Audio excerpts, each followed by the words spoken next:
नमस्कार। मैं रोशन हूँ और मेरे साथ हैं प्रोफेसर संजय द्विवेदी जी। संजय द्विवेदी जी बहुत वरिष्ठ पत्रकार हैं और प्रतिष्ठित भारतीय जन संचार संस्थान के महानिदेशक रह चुके हैं और अभी माखनलाल चतुर्वेदी यूनिवर्सिटी में प्रोफेसर हैं और हेड ऑफ डिपार्टमेंट भी है। और आप कुछ समय के लिए माखनलाल चतुर्वेदी के भी वाइस चांसलर रहे। तो संजय जी, आपका बहुत बहुत स्वागत है। बहुत धन्यवाद भाई साहब, तो आपसे बात करने का। तो मैं जितना आपको अपना मैंने आपका परिचय जितना मैं जानता था उतना बताया। हालांकि मेरा आपसे बहुत लंबा एसोसिएशन है, पर मैं चाहता हूँ कि हमारे दर्शकों को आप बताएंगे, आप थोड़ा सा अपना ब्रीफ दें। जी रोशन जी, जैसा कि आपने बताया कि मैं माखनलाल चतुर्वेदी राष्ट्रीय पत्रकारिता विश्वविद्यालय में कार्यरत हूँ। यहाँ पे प्रोफेसर भी हूँ और मास कम्युनिकेशन डिपार्टमेंट का विभागाध्यक्ष भी हूँ। और 14 साल में सक्रिय पत्रकारिता में रहा। और दैनिक भास्कर, स्वदेश, नवभारत और हरिभूमि, इन अखबारों में संपादक के रूप में भी काम किया। इसके अलावा इन्फोइंडिया.com में भी मैंने थोड़ा डिजिटल में काम किया। और लगभग 32 पुस्तकों का लेखन किया है अभी तक, और लगातार लिख ही रहा हूँ और सीखने का प्रयास करता हूँ। और मीडिया और जो है मीडिया एजुकेशन, ये जोड़ करके करीब 30 साल की यात्रा हो गई है। इस यात्रा में जो कुछ समझ बनी है, उसमें आप जैसे मित्रों का बहुत बड़ा योगदान भी है। और सब करके सीखते, मैंने भी करके सीखा है। जी। तो जो आज की पत्रकारिता है, दरअसल अब हम लोग डिजिटल की तरफ चले गए हैं और इसमें सबसे ज्यादा सवाल उठ रहे हैं कि उसकी विश्वसनीयता को लेकर, कि डिजिटल तो आ तो गया है लेकिन उसकी क्रेडिबिलिटी क्या होगी। तो उस पर मेरा पहला सवाल है कि अगर हम डिजिटल शुरू करना चाहें तो उसका आर्थिक मॉडल क्या होना चाहिए। ये मेरा मानना है कि अब तो सब्सक्रिप्शन बेस्ड मॉडल पे हम सब चले ही गए हैं। जब हमारे यहाँ डिजिटल प्रारंभ हुआ, और शायद इसीलिए शुरू में लड़खड़ाया भी, कि हमने किसी तरह के सब्सक्रिप्शन की व्यवस्था नहीं की। हमने सिर्फ इस पर जोर दिया कि ज्यादा से ज्यादा लोग उसे देखें। आज भी डिजिटल पे ज्यादातर जो लोग हैं, वो उन्होंने मुफ्त कर रखा है। और तो हमने मुफ्त की आदत लगा दी। जब मुफ्त की आदत लग गई, व्यक्ति को एक बार मुफ्त में देखने का मिलने लगा, सुनने को पढ़ने को मिलने लगा, फिर उससे पैसा निकलवाना बड़ा कठिन होता है। जैसे अखबार का ठीक है कि बहुत कम लागत है, 10 रुपए 15 रुपए का अखबार हम 2 रुपए 5 रुपए में दे रहे हैं, वो ठीक है। पर हमने अखबार के लिए कुछ ना कुछ हमने चुकाने का एक अभ्यास बनाया। डिजिटल में हमने पहले दिन से अभ्यास नहीं बनाया कि हमें कुछ इसके लिए पे करना है। ये है यानी मुफ्त है, डिजिटल है यानी मुफ्त है, ऐसा दिमाग में हमारे आया। और इसके नाते डिजिटल को जो प्रारंभ मिलना चाहिए था, डिजिटल की जो एक आर्थिक स्थिति बननी चाहिए, तो वो नहीं बनी। पर दुनिया भर में जो परिवर्तन हुए और कंपनियों ने भी आपके हिट्स को देखना शुरू किया, और गूगल के माध्यम से, बाकी माध्यमों से कुछ धन प्राप्त होना शुरू हुआ। पर मेरा मानना है कि अंततः अगर आपका कंटेंट अच्छा है, आपको लगता है कि आप जम सकते हैं, और आपके पास ऐसी चीजें हैं कि लोग आपको देखने के लिए आएंगे या सुनने के लिए आएंगे, तो जरूर आपको सब्सक्रिप्शन मॉडल पे जाना चाहिए। क्योंकि सब्सक्रिप्शन मॉडल के माध्यम से कुछ ना कुछ तो आपको व्यक्ति देके जाएगा। बहुत सारे समाचार पत्र हैं, पोर्टल्स हैं, अब उन्होंने सब्सक्रिप्शन की व्यवस्था की है। अब आपको उनका अगर उन अखबारों को पढ़ना है, उन यूट्यूब्स को देखना है, तो आप कुछ ना कुछ भुगतान करना पड़ता है। तो मुझे लगता है कि सब्सक्रिप्शन मॉडल में जाना इसका प्राथमिक उपाय है कि न्यूनतम ही दीजिए, ठीक है, कुछ तो दीजिए। जैसे अखबार में, अखबार की पूरी लागत हम नहीं चुकाते, पर कुछ ना कुछ हम उसके लिए भुगतान करते हैं। तो सब्सक्रिप्शन मॉडल की व्यवस्था बहुत अच्छी है और इस पे जाना चाहिए। जैसे हम अखबारों की सहायता लेते हैं, पत्रकारिता को सहायता लेते हैं, और पुस्तकों को पढ़ने के लिए कुछ ना कुछ पे करते हैं, वैसे इसके लिए कुछ ना कुछ हम भुगतान करें। और मुझे लगता है अगर अच्छा कंटेंट आपको चाहिए, तो आपको खर्च भी करना चाहिए। सब कुछ मुफ्त में जो मिलता है वो सब कुछ अच्छा नहीं हो सकता, हाँ और जी। इसीलिए सोशल मीडिया पर इतना कदाचार मचा हुआ है। क्योंकि बिल्कुल। सब कुछ में पाने लेने की आदत है, उसके नाते ऐसा भी कंटेंट है बहुत सारा जिसकी कोई जरूरत नहीं समाज को। ना उससे कोई समाज का बौद्धिक उन्नयन हो रहा है, ना सामाजिक उन्नयन हो रहा है। अश्लीलता का बाजार और प्रसार फैल रहा है, इसलिए कि हम हिट्स के चक्कर में हैं, कि जी। हमें कितने लोग देख लेते हैं और उससे नाते कुछ पैसे हमें मिल जाएंगे कंपनियों से। उस चक्कर में हम जो करते हैं, गिरावट आती है। और मुझे लगता है कि अगर अच्छा कंटेंट समाज को चाहिए, तो समाज को भी उस अच्छा कंटेंट बनाने वाले लोगों के साथ, उन संगठनों के साथ खड़ा होना पड़ेगा। बिल्कुल। क्योंकि देखिए, मुफ्त भी नहीं मिलता दुनिया में, सीधी सी बात है। बिल्कुल। मुफ्त में तो कुछ भी नहीं मिलता। तो बिल्कुल। कंटेंट भी अगर अच्छा चाहिए तो मुफ्त में नहीं मिलेगा। और जो मुफ्त की चीजें बहुत लंबा चलती नहीं, कुछ ना कुछ इसका सिस्टम बनाना पड़ेगा। और इस पर लोग सोच रहे हैं, कर भी रहे हैं। तो जो कंपनियां अपनी तरफ से कर रही हैं, गूगल गूगल आदि, वो तो कर ही रही हैं। पर अब सब्सक्रिप्शन मॉडल के माध्यम से एक नई व्यवस्था बहाल हो रही है, अच्छा, जिससे एक नया। जैसे कि कुछ अखबारों ने तो कर ही दिए हैं। जैसे अगर आप हिंदू देखें, इंडियन एक्सप्रेस देखें, टाइम्स ऑफ इंडिया देखें, तो वो कुछ तो आपको फ्री देते हैं लेकिन उसके बाद वो कहते हैं कि आप सब्सक्रिप्शन ले लीजिए ताकि आपको सारी। अनेक जो बड़े समाचार पत्र हैं, जिनके कंटेंट में दम है या हाँ। जिन्हें आप पढ़ना चाहते हैं, वो कर रहे हैं। हाँ, हाँ। वो कर। अब जो चाह रहे हैं उनके लिए तो ठीक ही है। कुछ अच्छा, आपसे एक सवाल और है कि जैसे आपने कहा कि ये जो अश्लीलता और तमाम चीजें जो फैल रही हैं इसके चक्कर में कि हिट्स ज्यादा हैं, जो डिजिटल प्लेटफॉर्म्स हैं, अगर हम संस्थानिक की बात करें जैसे कि टाइम्स ऑफ इंडिया या आज तक है, इनकी तो अपनी टीम होती है, लेकिन ये जो इंडिविजुअल हैं जो अपने एक निजी तौर पर पोर्टल चला रहे हैं या डिजिटल अपना वेबसाइट चला रहे हैं, आपको क्या लगता है कि इनके पास सोर्स होते हैं क्या, कि वो उनका जो सूचना एकत्रित करने का या समाचार एकत्रित करने का उनके पास क्या सोर्स होता होगा? देखिए, मुझे लगता है कि जो बहुत स्थानीय स्तर पर काम कर रहे हैं उनके लिए तो ठीक है। छोटे स्थानों पर काम करना थोड़ा सरल भी होता है, संबंध भी बने होते हैं और लोग एक दूसरे की मदद करके एक दूसरे का काम चला लेते हैं। पर अभी जो बहुत बड़े संस्थानों की पत्रकारिता है, बहुत बड़े संस्थानों के पोर्टल्स हैं, उनके अलावा छोटे स्थानों पर या व्यक्तिगत स्तर पर जो प्रयास हो रहे हैं, उसमें लगभग ऐसी चीजें हैं कि एक दूसरे का उठा करके काम चल रहा है। उनने उनका उठा लिया, उनने उनका उठा लिया, उनने मतलब ज्यादा उधार की खातेबाजी है। एक ही चीज आपको कई कई स्थानों पर दिखेगी, बिना किसी परिवर्तन के दिखेगी, और कामा फुल स्टॉप तक बदलता नहीं है। हम्म। और इसमें फोटो का भी है, तो एक तरह से बौद्धिक संपदा का जो नियमन होना चाहिए, बौद्धिक संपदा की जो एक विशिष्टता है कि अलग अलग तरह से होगी, वो चीज दिखती नहीं है। और इसलिए इस नाते जो पोर्टल्स हैं वो उस तरह से लोकप्रिय नहीं है। और मुझे लगता है कि उनको लोकप्रियता इसलिए प्राप्त नहीं हो रही है। आप अगर हिंदुस्तान के 10 बड़े पोर्टल्स की आप बात करें और उनकी सूची बनाएं, आप देखेंगे वही लोग लोकप्रिय हैं जो ऑलरेडी मीडिया बिजनेस में हैं, जिनका ऑलरेडी कुछ अखबार चल रहा है या टेलीविजन चल रहा है या मीडिया बिजनेस में थे। उन्हीं के पोर्टल, उन्हीं की वेबसाइट्स और उन्हीं का सारा कुछ लोकप्रिय हुआ। ये भी हमें देखने की जरूरत है कि हमारे जो पोर्टल्स हैं वो कौन से पोर्टल लोकप्रिय हैं, कौन लोग जो है इन इस पे जो है काम कर रहे हैं। तो आप ये देखेंगे कि जो बड़े मीडिया, क्योंकि देखिए जर्नलिज्म का व्यवसाय है रोशन जी, ये क्रेडिबिलिटी से चलता है। हाँ। अगर आप क्रेडिबल नहीं है, आपकी प्रतिष्ठा नहीं है, आपके नाम पर भरोसा नहीं है, आप तो लोग आप पर भरोसा नहीं करेंगे। आनंद के लिए, उत्साह के लिए, मनोरंजन के लिए कुछ अश्लीलता के प्रवाह में बह जाने के नाते आपको लोग देख तो लेंगे, पर भरोसा उसी पर करेंगे जिसने सालों साल से भरोसा अर्जित किया है। तो मुझे लगता है जो बड़े संस्थान है, बड़े मीडिया हाउस हैं, उन्होंने भरोसा अर्जित कर रखा है और उनके भरोसे पर ही जो है ये सारे पोर्टल चल रहे हैं। बिल्कुल, आप एक कुछ ऐसा अंदाजा बता सकते हैं क्योंकि आपका इतना अनुभव रहा है और आप एक मीडिया शिक्षक हैं, एक डिजिटल प्लेटफॉर्म के लिए मिनिमम रिक्वायरमेंट क्या होनी चाहिए, कितनी उनकी टीम कितनी होनी चाहिए? क्योंकि मैंने ऐसे भी देखा, जैसे आपने कहा कि कट पेस्ट चल रहा है, एक दूसरे से जो उधारी ले रहे हैं, इसी से सारा काम चल जाएगा, या कुछ हमको एक बेसिक कुछ टीम बनानी चाहिए? नहीं नहीं, देखिए, मेरा यह मानना है कि आपका उद्देश्य क्या है। किसी विषय विशेष को लेकर के, किसी एक विषय को लेकर के आप अपना पोर्टल चला रहे हैं या अपनी वेबसाइट चला रहे हैं या अपना डिजिटल कोई प्लेटफॉर्म चला रहे हैं, उस पर आपका ही व्यक्तित्व तो सब कुछ है। फिर मुझे लगता है कि बहुत बड़ी टीम की आवश्यकता नहीं होती। पर अगर आप एक जनरल न्यूज वेबसाइट चला रहे हैं, एक ऐसी जिसमें खबरें हैं, जिसमें आप दावा कर रहे हैं कि आप सबसे पहले खबरें देंगे या ज्यादा खबरें देंगे या विश्वसनीय खबरें देंगे, फिर तो टीम लगेगी। हम्म। पर किसी विषय विशेष पर, जैसे मानी मीडिया पर मैं कोई प्रवचन देना प्रारंभ कर दूं और उसमें कुछ ना कुछ बच्चों को पढ़ाऊं, उसकी जरूरत नहीं है। हाँ, तब बहुत बड़े, बहुत की हम्म। है ना, उसमें आप दो तीन चार लोगों से काम चला सकते हैं जो आपके लिए काम करते हो।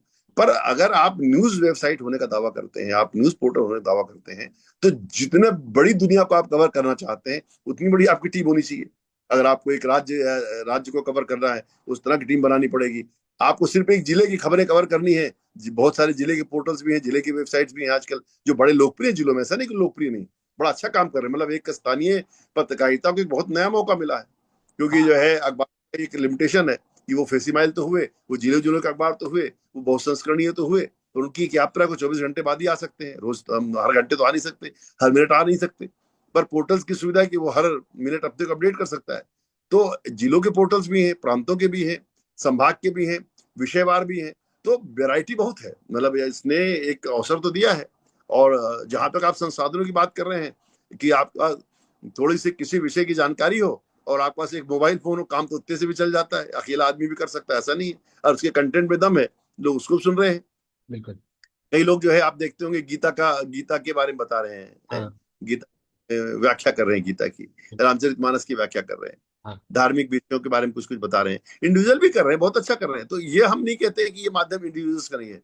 पर अगर आप खबर में जा रहे हैं, तो खबर कोई अकेला आदमी तो ना खबर पैदा कर सकता है, ना खबरें बना सकता है, ना सारी खबरों को कवर कर सकता है, ना सब कुछ कवर कर सकता है। विषय केंद्रित पोर्टल्स में टीम छोटी हो सकती है, पर जो न्यूज पोर्टल्स हैं या जो है एक तरह से लाइफ को कवर करने वाले जो वो हैं, उनको लिए तो टीम लगेगी। वो टीम और आकार प्रकार आपके संस्थान की उसकी सुविधा पर निर्भर करता है कि आप कितनी बड़ी टीम लेके चल सकते हैं और उसको कैसे वाइबल बना सकते हैं अपने प्रोजेक्ट को। ये सारी चीज इसके साथ जुड़ी हुई है। अच्छा। देखिए हर चीज में अर्थतंत्र जुड़ा हुआ है, बिल्कुल। आर्थिक समस्याएं सबके साथ जुड़ी हुई हैं।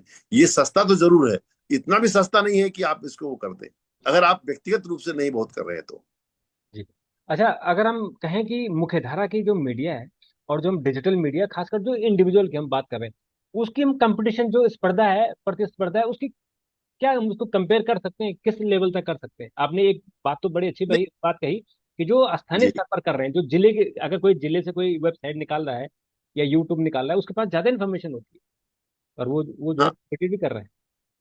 ये रोशन जी तुलना नहीं करना चाहिए कि दोनों का तंत्र अलग है, दोनों का दर्शक आधार अलग है, दोनों का पाठक आधार अलग है, और दोनों की व्यवस्थाएं अलग अलग है। तुलना तो नहीं करनी चाहिए, पर लोकप्रिय हो सकते हैं, इसमें कहीं कोई दो राय नहीं। कुछ ऐसा कंटेंट लेके आप आ गए कि रातों रात आप वायरल हो गए, क्योंकि देखिए इसमें पठनीयता और दर्शनीयता ये सारी चीजें तो जुड़ी हुई हैं। इसमें वायरल होना एक अलग चीज है जी। कि कोई चीज आपकी बहुत हिट हो गई, कोई हम्म। वीडियो आपका खूब देख लिया गया और हम्म। अगला बहुत अच्छा नहीं देखा गया, तो हाँ। ये वायरल होना बड़ी किस्मत जैसी बात है कि कोई चीज आपकी बहुत वायरल हो गई। तो वो कंटेंट या वो लोगों की रुचि और उस प्रकार का आपने कुछ ऐसा कर दिया कि उस समय आपकी वो चीज बहुत चल गई, और हम्म। उस एक चीज के नाते आप स्थापित भी हो गए। कई बार ऐसा भी होता है, बहुत जी। सारे ऐसे प्रयोग हुए हैं जो निजी तौर पे प्रारंभ हुए और बड़े प्रयोगों में बदल गए। बड़ी काफी हिट से आप देखते हो, बिल्कुल यंग लड़का है, जी। बिल्कुल बच्चा है, और हाँ। वो भजन ही गा रहा है, उसको हाँ। भजन सुनने वाले कितने हैं।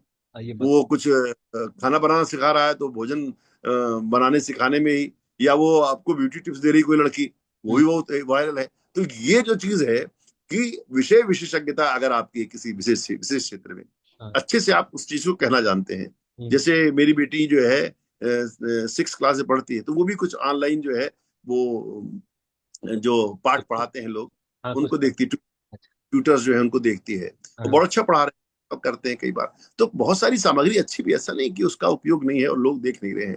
तो क्योंकि हम लोग, हमें न्यूज तक सीमित रहना है और हम न्यूज रिपोर्टर्स की बात कर रहे हैं, जी। पर दोनों की तुलना करने की आवश्यकता नहीं। दोनों का अपना अपना महत्व है, दोनों का अपना अपना स्थान है। मूल बात जो मैं मानता हूँ जर्नलिज्म के हिसाब से, वो क्रेडिबिलिटी है। क्रेडिबिलिटी उन्हीं की है जो क्रेडिबिलिटी ऑलरेडी सवाल पे, हाँ स्थापित हुए हैं या मैं व्यक्तिगत रूप क्रेडिबिलिटी से पर लगे अभी आऊंगा आपके हुए। पास। क्रेडिबिलिटी क्रेडिबिलिटी का रोशन भाई सवाल। दो तरह की है। जैसे मानिए रोशन रोशन भाई एक बड़े पत्रकार हैं, जी। तो आपने इतने सालों की पत्रकारिता की, आपकी क्रेडिबिलिटी बन गई, तो व्यक्ति की भी क्रेडिबिलिटी है, हाँ। संस्था की भी क्रेडिबिलिटी। जी। दो ही लोग देखे जाने, ध्यान रखिए, या तो व्यक्ति इतना बड़ा है जी। या फिर संस्था उसकी इतनी बड़ी है। जी। तीसरा तो कुछ होता नहीं, तीसरा तो करते करते होता है। जी। या तो कोई बहुत बड़े व्यक्ति आगे, जैसे आपने देखा कि एक आध पत्रकार उन्होंने नौकरियां छोड़ी, हाँ। अचानक उन्होंने अपना वेब पेज चालू किया, और अचानक आपने देखा उनके लाखों और करोड़ों उनके फॉलोअर बढ़ गए। तो बिल्कुल। हाँ। उनकी की गई मेहनत है मुख्य धारा की मीडिया में, वो हाँ। उनकी खुद की कमाई नहीं है। हम्म। मुख्य धारा की मीडिया में जो उन्होंने इतने सालों तक नाम और यश अर्जित किया, उसके नाते उनका उनका यूट्यूब पॉपुलर हो गया। वो ये नहीं कह सकते कि मैं ये मेरी कमाई है, हाँ। इसमें मुख्य मीडिया का भी योगदान है। हम, मेरे का आपने जो योगदान है, उनका नाम वहां कमाया। 25-30 साल जो आपने मुख्य धारा की मीडिया में नाम कमाया, हम्म। जो आपने अपना स्थान बनाया, जो आपने अपने को ब्रांड की तरह स्टेब्लिश किया, उसमें आपके उस संस्थान का बहुत बड़ा योगदान है। जिस संस्थान में आपने 25-30 साल काम किया, जैसे आपके जीवन से राष्ट्रीय सहारा निकाल दिया जाए, तो जी। फिर रोशन भाई एक आम आदमी हो जाएंगे। पर बिल्कुल। एक राष्ट्रीय सहारा का नाम आता है, रोशन भाई का नाम आता है, तो पूरे देश में लोग आपको जानते हैं। मध्य प्रदेश, भोपाल, कई देश भर में आप जाते हैं, लोग आपको उस संस्था के साथ एक जुड़ा हुआ पाते हैं। तो हम्म। ये भी एक चीज है कि कई बार व्यक्ति ब्रांड बन जाता है अपनी संस्था में। जैसे अनेक बड़े बड़े एंकर्स हैं जो अपनी संस्था में ब्रांड बन गए, हाँ। बाद में वो उन्होंने आके अपना यूट्यूब चालू किया। वो ये नहीं कह सकते कि उनकी पिछली जो कमाई है या उनका जो पिछला यश है उनके काम नहीं आ रहा है, वो भी हाँ। उनके काम आ रहा है, बिल्कुल वो भी काम। उनका बैंक बैलेंस है, उनका ही परिश्रम है, उनके ही काम आ रहा है, मैं ऐसा मानता हूँ। बिल्कुल सही करें। अच्छा, जो आपने खबरों की विश्वसनीयता को लेकर बात कही है, आपको लगता है कि इसमें डिजिटल के प्रभाव बढ़ने से मिस इन्फॉर्मेशन, डिस इन्फॉर्मेशन और फेक न्यूज, इसका बड़ा बोलबाला है? देखो रोशन भाई, ये टेक्नोलॉजी का मामला है। तकनीक को आप बांध नहीं सकते। जैसे कहते हैं ना, अखबार 24 घंटे में एक बार आता है, न्यूज के इतने बुलेटिन आते हैं, पर ये तो 24/7 है। हम्म। डिजिटल का सूरज तो डूबता नहीं है, जिसका सूरज कोई भी डूबता ही नहीं है, जिसमें हर पल अपडेट करने, हर पल एडिट करने की सुविधा है, उसमें गड़बड़ तो होगी। और हड़बड़ी में गड़बड़ी हो रही जो हो रही, देखिए आप, कुछ तो इरादतन कर रहे हैं, जो इरादतन कर रहे हैं उनको रोका नहीं जा सकता। देखिए शरारत नहीं रोकी जा सकती, हाँ। शरारत कैसे रोक सकती है? जिसने तय ही कर लिया मुझे फेक न्यूज बेचनी है और हाँ। फेक न्यूज फैलानी है, हाँ। उसको नहीं कर सकते, उसका तो कोई इंतजाम नहीं है, क्योंकि वो इरादे से ही शामिल है। वो बिल्कुल। आदतन अपराधी है, आप समझिए। उसको मजा आ रहा है इस गड़बड़ करने में, अफवाह फैलाने में, चीजें फैलाने में। वो लगा देता कि आज इनका इस्तीफा हो रहा है, आज मंत्रिमंडल गठित हो रहा है, आज देखिए इस्लामाबाद पर पाकिस्तान पर कब्जा हो गया हिंदुस्तान का। हाँ। उनका कुछ नहीं हो सकता, क्योंकि उन्होंने थोड़े समय की जिंदगी उन्हें जीनी है। उन्हें पता है थोड़ी देर में एक्सपोज हो जाऊंगा, उतनी देर में लेकिन वो वायरल हो चुके होते हैं, उतनी देर में उनकी बातें फैल चुकी होती हैं। तो बिल्कुल। ज्यादा जो है वो बदमाशियां हैं, लापरवाहियां कम है। जी। ज्यादा बदमाशियां, इरादतन बदमाशियां जो हो रही हैं, वो रोकी नहीं जा सकती। उसके लिए हमारे पास कोई संस्थागत इंतजाम न सरकार ने किया है, न समाज हमारा इतना जागरूक है कि वो गलत चीजों के खिलाफ खड़ा हो। जी। है ना, बहुत एक्टिव हमारे पास दर्शक नहीं है, बहुत एक्टिव पाठक नहीं है। हम अखबारों में गलत खबरें छाप देते थे, कितनी चिट्ठियां हमारे पास आती थी? नहीं हाँ। आती थी, लोग कहते थे, छप गया छप गया। अब तो हम भूल सुधार भी नहीं छापते अखबारों में, आपने देखा हाँ। है कुछ। ना? पहले छापते थे। राष्ट्रीय सहारा तो बड़ा प्रतिष्ठित था इसके लिए, कि व्यक्ति अपने नाम से ही खबर में अपना नाम पूरा से, हाँ। छापता था। बिल्कुल, जिसने गलती की उसी के नाम से छपेगा। थी, एक जिम्मेदारी को स्वीकार करना रहता था। जी। आज ये चीजें खत्म हो गई हैं, आज जिम्मेदारी से कोई बचना चाहते हैं लोग, जी। जिम्मेदारी को स्वीकार नहीं करना चाहता। जी। ये सारी चीजें हैं। और लेकिन ये ऐसा है कि विश्वसनीयता की जो बात है, उसके लिए हमें कोई संस्थागत उपाय करने हाँ, पड़ेंगे। मैं वही आपसे पहला सवाल, उपाय, वो मेरा आप। एक पहला उपाय होना चाहिए कि बहुत जो हम लोग मीडिया की जो मीडिया शिक्षक हैं, वो एक ही उपाय बताते हैं कि मीडिया में लिटरेसी की बात होनी चाहिए, कि मीडिया लिटरेसी हम किस तरह से पैदा करें। और जब मीडिया लिटरेसी पैदा नहीं होगी, लोग मीडिया के प्रति अवेयर नहीं होंगे, जागरूक नहीं होंगे, कैसे काम चलेगा? तो कहीं ना कहीं हमें लोगों को, समाज को मीडिया लिटरेट बनाने की जरूरत है। समाज मीडिया लिटरेट बने, समाज मीडिया का इस्तेमाल करना सीखे, वो सही और गलत खबरों का अंतर करना सीखे, ये सिखाना पड़ेगा। ये सिर्फ मीडिया का काम नहीं है, ये समाज को भी सिखाना पड़ेगा, ये सामान्य लोगों को सिखाना पड़ेगा। जैसे भी सीबीएसई के कोर्स में कुछ मीडिया का कोर्स डाला आपने, हाँ। पर मीडिया का कोर्स आपने डाला, उसकी जरूरत नहीं है। बिल्कुल। आपको लेख फीचर लिखाना, ये कहना, ये बच्चों को सिखाने की मुझे लगता है बहुत जरूरत नहीं है, क्योंकि हर बच्चा जर्नलिस्ट बनने वाला नहीं है हाँ। सीबीएसई करने के बाद, तो बिल्कुल। अलग अलग क्षेत्रों में। हम्म। पर मीडिया का इस्तेमाल सबको करना है। हम्म। मोबाइल सबके हाथ में, सब मीडिया का इस्तेमाल करेंगे, सब मीडिया के इस इस्तेमाल से गलत और सही खबरों के शिकार बनेंगे। इसलिए हमें मीडिया लिटरेसी पे जोर देना चाहिए। दूसरा काम सरकारों को करना है कि कहीं ना कहीं जो ये गंद मची हुई है, ये धमाल मचा हुआ है सोशल मीडिया के माध्यम से, फैक्ट चेक जैसी व्यवस्था कुछ करनी पड़ेगी। गलत खबरों के जो व्यापारी हैं, गलत खबरों के जो गुनहगार हैं, उनको कहीं ना कहीं हमें वो सेटल करना पड़ेगा, क्योंकि ये इस तरह से इतने बड़े और इतने प्रभावकारी माध्यम को ऐसा बेलगाम छोड़ा नहीं जा सकता। मुझे बिल्कुल। अफसोस है कि सरकार इस दिशा में बहुत कुछ करने में अभी तक सफल नहीं रही है। विचार और चिंतन के स्तर पर चीजें बहुत चल रही हैं, पर कोई ऐसा इंतजाम अभी तक हम खड़ा नहीं कर पाए। एक तो दूसरी चीज रोशन जी कहना चाहता हूँ कि सोशल मीडिया पर जो हमारा अकाउंट है, उसका वेरिफिकेशन होना बहुत जरूरी है, कि जो अकाउंट बना रहा है वो कौन है।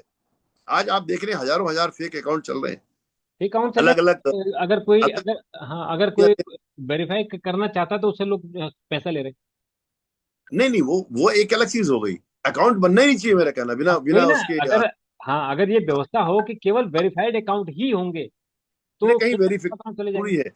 वो जो वेरिफिकेशन, वो तो बाजार का वेरिफिकेशन है। वो हाँ। बाजार के वेरिफिकेशन बात नहीं कर रहा हूँ, वो तो कंपनियों ने अपनी कमाई के लिए वेरिफिकेशन का इंतजाम किया है। हाँ। वो एक अलग चीज हो गई कि पैसे के लिए तो आप वेरिफिकेशन कर रहे हैं, हम्म। पर कंटेंट सही जाए लोगों तक और सही व्यक्ति उस पर आके उपस्थित हो, और वही जो व्यक्ति है वही व्यक्ति उस पर उपस्थित हो, इसके लिए कुछ ना कुछ इंतजाम कंपनियों पर दबाव बना करना चाहिए, कि ऐसे जो फेक अकाउंट है उससे रोके जा सकेंगे। बिल्कुल। फेक अकाउंट से अधिक संभावना बढ़ती है वायरल होने की। सर्वाधिक जो है खबरें जो प्रचारित की जाती हैं, गलत खबरें, वो फेक अकाउंट उसके माध्यम बनते हैं। इस पर भी कहीं ना कहीं हमें रोक लगाने की जरूरत है। बिल्कुल। तो मेरा मानना ये है, मतलब मैं एक सवाल आपसे है कि अभी सरकार ने ये सोशल मीडिया को और ये जो डिजिटल प्लेटफॉर्म्स हैं, चाहे ओटीटी हो, इनको, इन पर अंकुश लगाने के लिए इन्होंने जो आईटी एक्ट अभी निकाला था, जो इंटरमीडियरी मीडिया एथिक्स का निकाला था 2021 में। आप उससे सहमत हैं या सरकार को और कठोर कदम उठाना चाहिए? नहीं नहीं, मुझे लगता है, देखिए, ये क्या है, खबरों का भर मामला नहीं है, राष्ट्रीय सुरक्षा का भी मामला है। हाँ। ये समाज प्रसारित हो रही अश्लीलता की मामला। आप देखिए कि हमने आज सोशल मीडिया को अश्लीलता का एक अड्डा बना दिया। हम्म। घर घर हर मोबाइल में हमने गंदगी की जगह इकट्ठी कर दी है। सबसे बड़ा आज ये अभियान हमारा ये होना चाहिए, हम सब जैसे पत्रकारों का, कि भारत अश्लील सामग्री मुक्त देश बने। कैसे बने? आज आप देखिए कि मोबाइल के माध्यम से सास बहू, देवर भाभी, जो पवित्र रिश्ते हैं, इन रिश्तों की भी किस तरह से अश्लील तरीके से उसकी प्रस्तुति हो रही है। ये सब कुछ हम सोशल मीडिया के माध्यम से देख रहे हैं और लोग इन रीलों के चक्कर में फंसे और पड़े हुए हैं। हाँ, तो कहीं कितना ना कहीं बना रहे हैं आजकल। इंतजाम करना पड़ेगा कि जो अश्लीलता फैल रही है, चलिए खबरें, खबरों से उतना मामला नहीं है, खबरें तो चलिए ठीक है, पर अश्लीलता के माध्यम से एक पूरी की पूरी पीढ़ी को जो भ्रष्ट करने में हम लगे हुए हैं और इस पर किसी का ध्यान नहीं। सबसे अफसोस की बात यह है, हमारे वरिष्ठ पत्रकार श्री उदय मावरूकर जी और कुछ लोगों ने जरूर एक कोर्ट में केस लगा रखा, सुप्रीम कोर्ट में कुछ कैंपेन भी लोग कर रहे हैं, पर ये बहुत संगठित प्रयास इसको लेके होने चाहिए कि हम अश्लील सामग्री मुक्त देश कैसे बने। अनेक देशों ने इसके इंतजाम किए हैं, हमें भी करना चाहिए। आज जो मोबाइल है वो कन्वर्जेंस की जगह है, हर बच्चे के हाथ में आज मोबाइल है, मोबाइल से क्या क्या कंटेंट निर्गत हो रहा है, आप उन्हें पकड़िए और चार लोगों को टांगिए, मुझे मुझे लगता है रोशन भाई, उसके बाद चीजें बननी बंद हो जाएंगी। भाई बिल्कुल। कंटेंट की सीमा, कोई सीमा है, तो ये भी कहीं ना कहीं हमें इसका विचार करना पड़ेगा। बिल्कुल।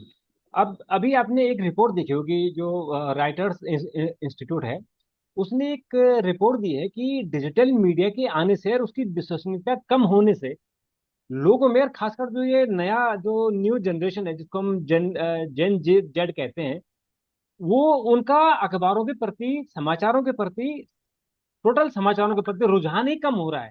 न तो वो अखबारों पर विश्वास कर रहे हैं, न वो समाचारों पर विश्वास कर रहे हैं, न वो समाचार देखना चाहते हैं, न सुनना चाहते हैं। इससे आप कितना सहमत हैं?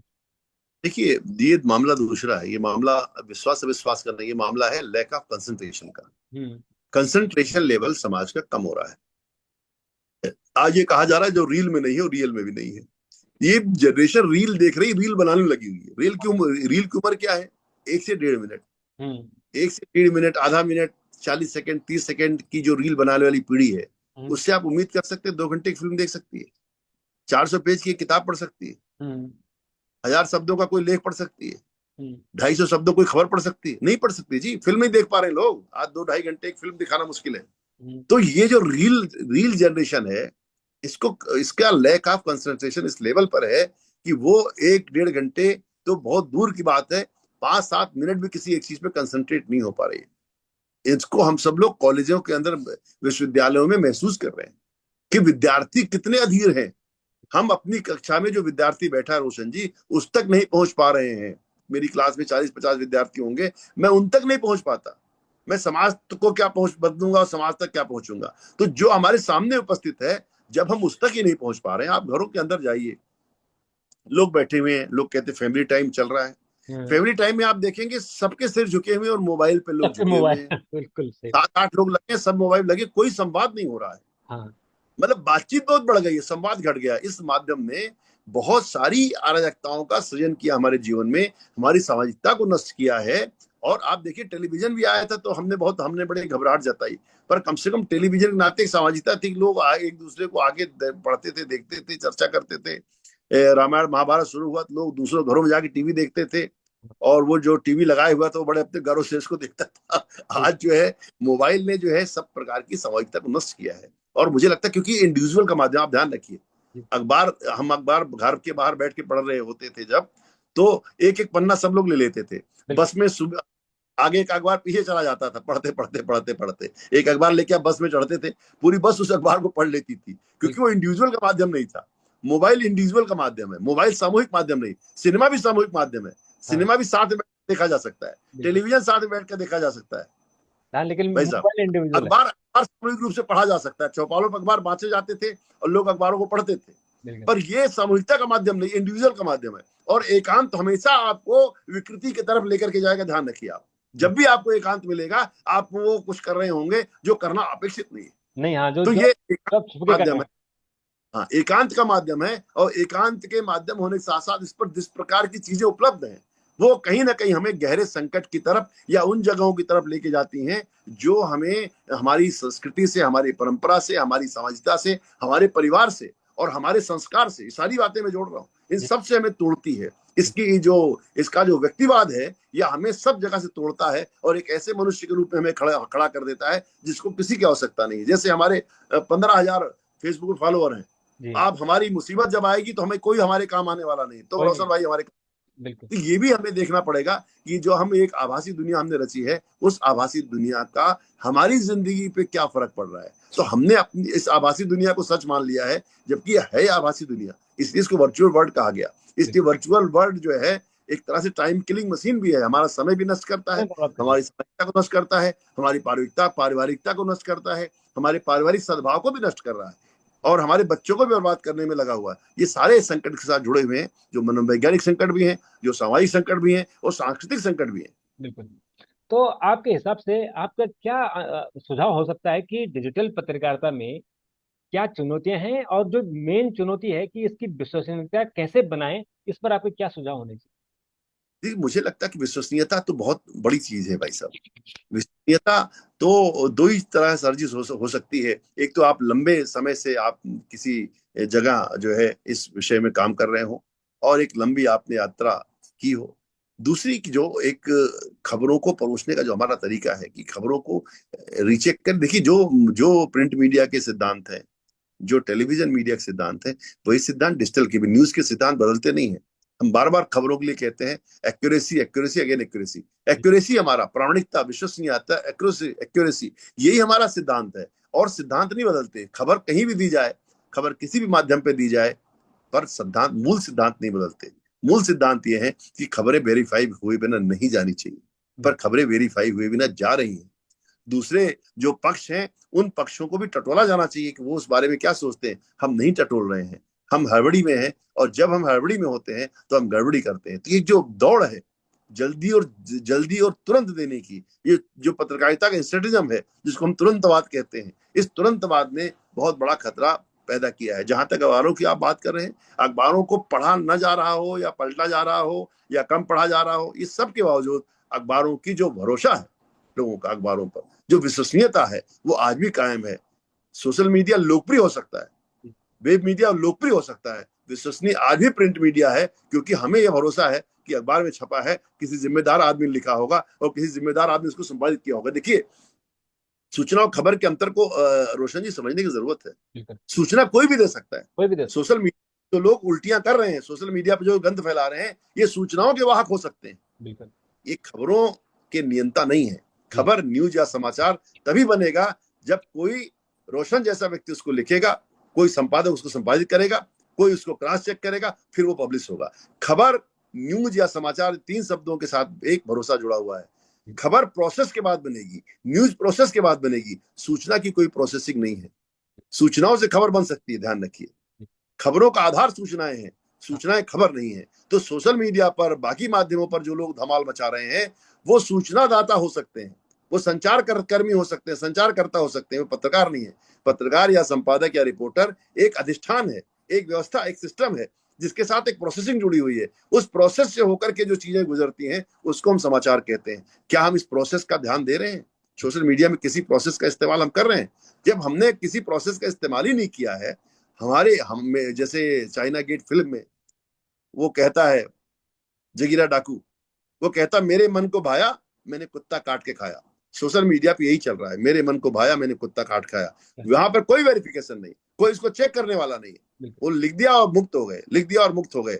ज्यादा दंगा मचा, ज्यादा बवाल मचा, उनने खबर हटा ली, खबर गिरा दी। यही हो रहा है। तो मुझे लगता है कि बहुत सस्ती लोकप्रियता बटोरने के लिए, या अपने आप को चर्चा में रखने के लिए, बहुत सारी ऐसी चीजें हो रही सोशल मीडिया के माध्यम से, जो पत्रकार नहीं कर रहे हैं, ये समाज के लोग कर रहे हैं, ये सूचनाओं के व्यापारी कर रहे हैं, ये पत्रकार नहीं कर रहा है। पर वही सोशल मीडिया बदनाम मचा हुआ, पत्रकार हो रहा है। उसके लिए भी बदनाम पत्रकारिता हो रही है। हाँ। मीडिया के लोग उसके लिए बदनाम हो रहे हैं कि मीडिया ऐसा करता, मीडिया, अरे भाई, सोशल मीडिया का मीडिया से क्या लेना देना? हाँ। पत्रकारिता से क्या लेना देना? ये पत्रकार है, जो सूचना के व्यापारी हैं, ये पत्रकार नहीं है। ये गिरे हुए लोग हैं, जो अन्यान कारणों से यहाँ पर बैठे हुए हैं, और अपनी मनचाही और इच्छित सूचनाओं का व्यापार कर रहे हैं।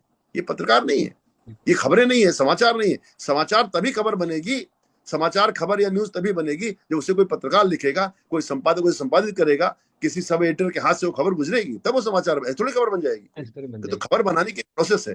हम सूचना और खबर को मिला करके देखते हैं, इसलिए ज्यादा कंफ्यूजन के शिकार हैं। सूचनाएं खबरें नहीं है, ये बात हमें स्पष्टता से बतानी पड़ेगी, और हर व्यक्ति पत्रकार नहीं, ये भी हमको बताना पड़ेगा। बिल्कुल। ये भी हमें बताना पड़ेगा। जैसे मैं पहले पत्रकार था, आप आज पत्रकार हैं, मैं आज मीडिया शिक्षक हूं, आज मैं पत्रकार नहीं हूं। मुझे वरिष्ठ पत्रकार कह के सम्मान मिलता होगा, पर मैं पत्रकार नहीं हूं। हमारी आज वृत्ति नहीं है। आज आज मेरे लिखे हुए का कोई संपादक नहीं है। आज जो लिखता हूं उसका मैं स्वयंभू संपादक हूं, तो मैं पत्रकार नहीं हूं। पत्रकार मैं तभी हूंगा जब मेरे ऊपर कोई चेक और बैलेंस होगा, एक ये बैलेंस। ध्यान रखने की। हाँ, जो फैक्ट चेक है। एक सवाल आखिरी, कि आप जो कि मीडिया शिक्षक हैं और आप बड़े बड़े संस्थानों में आपने काम किया है, जो हमारे बच्चे आ रहे हैं, जो मीडिया संस्थानों में बच्चे प्रशिक्षण के लिए आ रहे हैं, उनके लिए आपको क्या सलाह रहेगी कि इस फील्ड में आना चाहिए और कैसे अपनी जिम्मेदारी निभानी चाहिए, और क्या इस फील्ड का भविष्य क्या है पत्रकारिता का, क्योंकि अब डिजिटल पत्रकारिता हो गई है। देखिए, भविष्य तो बहुत अच्छा है, और किसी भी व्यवसाय में कैसे लोग आ रहे हैं वही उसका भविष्य बनाते हैं रोशन जी। जब इस पत्रकारिता में लोकमान्य बाल गंगाधर तिलक थे, माधवराव सप्रे थे, महात्मा गांधी थे, पंडित नेहरू थे, ये पत्रकारिता अलग थी। जब इस पत्रकारिता में राजेंद्र माथुर आए, प्रभाष जोशी आए, रघुवीर सहाय आए, तो पत्रकारिता अलग थी। तो हमेशा किसी भी व्यवसाय को उसको करने वाले उसको स्थान दिलाते हैं। आज हमें हो सकता है थोड़ी गिरावट दिख रही होगी, तो लेकिन हो सकता है कि कुछ ऐसे लोग आ जाएं जो इस क्षेत्र में बहुत सारी चमक पैदा कर दें, बहुत धमाल कर दें, चमक पैदा कर दें। तो मैं तो बहुत उम्मीदों से आने वाली पीढ़ी को देखता हूँ, वो आएंगे। और क्योंकि अब ये माध्यम बड़ा समर्थ है, अब ये माध्यम बेचारा माध्यम नहीं है। अब खबरों का असर नीचे तक पहुंच, समाज में पढ़ा लिखा वर्ग जागृत हुआ है, और बड़ी साक्षरता हिंदुस्तान की बनी है। अखबारों का सर्कुलेशन देखिए हर साल बढ़ रहा है, और हर साल जो है नए नए अधिष्ठान सूचनाओं के, खबरों के हमारे सामने आ रहे हैं। तो मुझे लगता है बहुत उज्जवल समय है, बहुत सुंदर समय है।